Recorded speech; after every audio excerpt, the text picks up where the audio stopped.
Mob সৃষ্টির জন্য যারা দায়ী তাদের বিরুদ্ধে আইনি ব্যবস্থা নেওয়া হবে বলে জানিয়েছেন স্বরাষ্ট্র উপদেষ্টা জাহাঙ্গীর আলম চৌধুরী।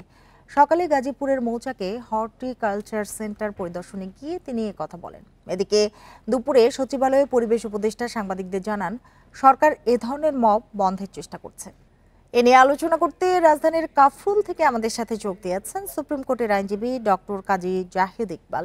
জনাব ডক্টর কাজী জাহিদ ইকবাল, আপনাকে স্বাগত জানাচ্ছি ইন্ডিপেন্ডেন্ট টেলিভিশনে। যেটি শুরুতেই জানতে চাই যে মব যারা সৃষ্টি করছে তারা কি সরকার ও সেনাবাহিনীর হুঁশিয়ারিতে ভয় পাচ্ছে না? দেখেন, বেশ কিছুদিন ধরেই এই ধরনের একটা প্রবণতা দেখা যাচ্ছে। এটার নানান কারণ হতে পারে যে কিছু সুযোগ সন্ধানী লোক অনেক সময় পরিস্থিতির সুযোগ নিতে চেষ্টা করে, সেটা অনেক সময় ঘটে। আবার অনেক সময় এমন হয় যে ব্যক্তিগত রাগ বা এরকম কিছু চরিতার্থ করার জন্যও অনেক সময় সিন ক্রিয়েট করা হয়। নানান কারণেই এরকম ব্যাপারগুলো আপনার ঘটতে পারে।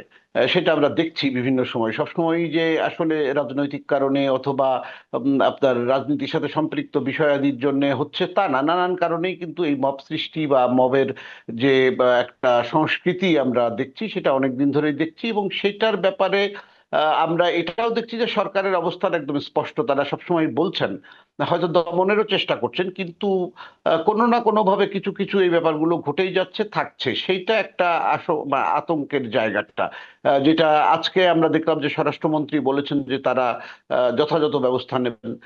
পরিবেশ মন্ত্রী বলেছেন এটা, এবং একই সঙ্গে একটা বড় রাজনৈতিক দলের দুজন শীর্ষস্থানীয় নেতাও এইরকম কথা বলেছেন।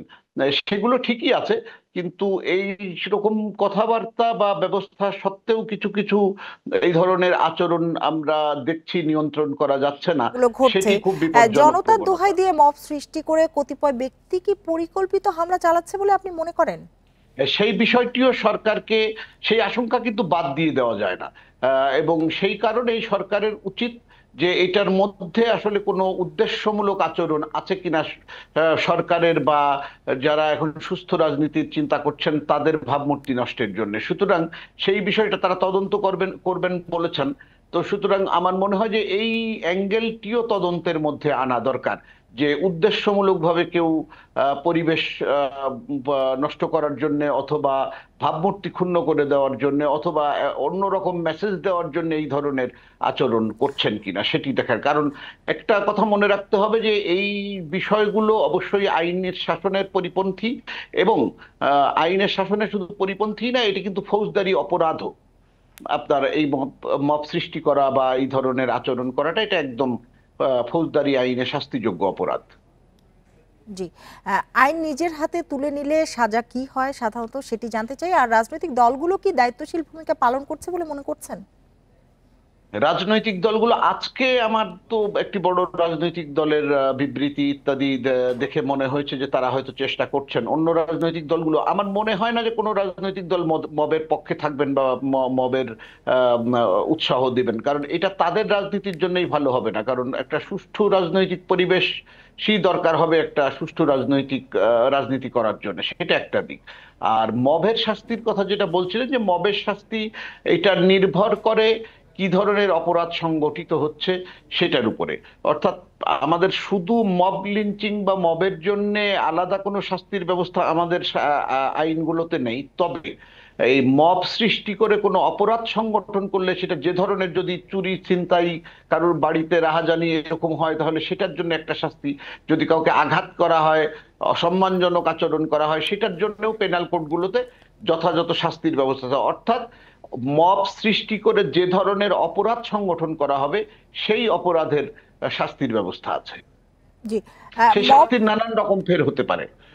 জি, মব সৃষ্টির ঘটনায় যারা ইন্ধন দিয়েছেন তাদের বিরুদ্ধে কি ধরনের আইনগত ব্যবস্থা নেওয়া যেতে পারে বা যারা সম্ভব ইন্ধন কিনা? দিয়েছেন তারা তারা যারা মব সৃষ্টির জন্য ইন্ধন দিয়েছেন তারা অপরাধ সংগঠিত হলে সহযোগী হিসাবে, যেমন আমাদের পেনাল কোডের 109 আছে, 34 আছে, এই সকল যে আপনার ধারাগুলো আছে আমাদের পেনাল কোডের, সেই ধারার আওতায় মবের ফলে যে ধরনের অপরাধ সংগঠিত হয়েছে একই অপরাধে অপরাধী হিসাবে তাদেরও বিচার বা শাস্তি হতে পারে।